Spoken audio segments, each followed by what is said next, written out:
Okay, so let's see where we are now. We have our cart, we have our order, we have our billing profile. So the next portion would be our actual shipping address as well as the billing information. So the billing information being the billing address and or the credit card too. We're actually going to leave out the credit card portion for sure. But before I even jump into that, I'm looking at this going like, hey, I probably could make this based off of the billing profile. That is, I can make a billing profile model manager that will actually handle this portion much like our cart does. So it's going to take in the request data and then handle it for us and then return it back, because we might need to use this billing profile everywhere else or anywhere else for that matter. And since we do this guest checkout, it's going to work roughly the same pretty much anywhere. And if you encourage or need to have the user authenticated, you can just still use that, but just have this call before you do what we're about to do, which is making our own new or get model manager instead of get or create.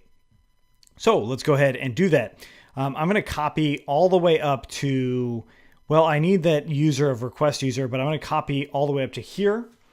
And we're going to go into our model and class billing profile manager models.manager.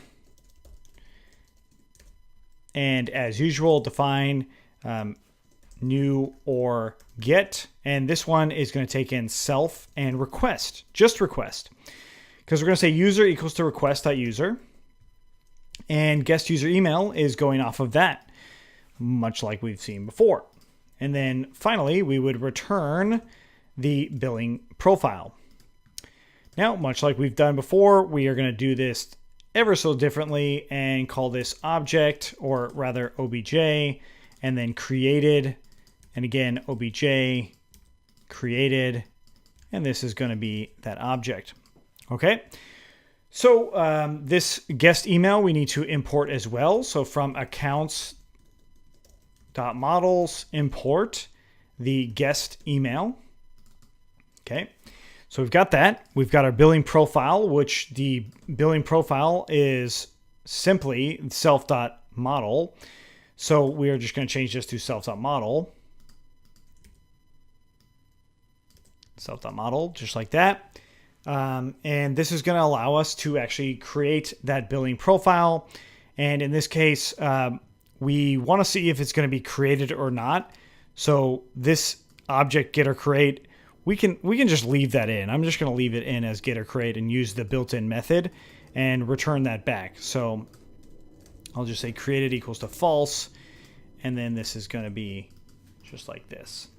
And I will actually put obj equals to none because of this else call right here. Okay, so that actually should handle everything. I don't think that I'll have any issues with this. So let's make sure we make it in our object. So objects equals to billing profile manager.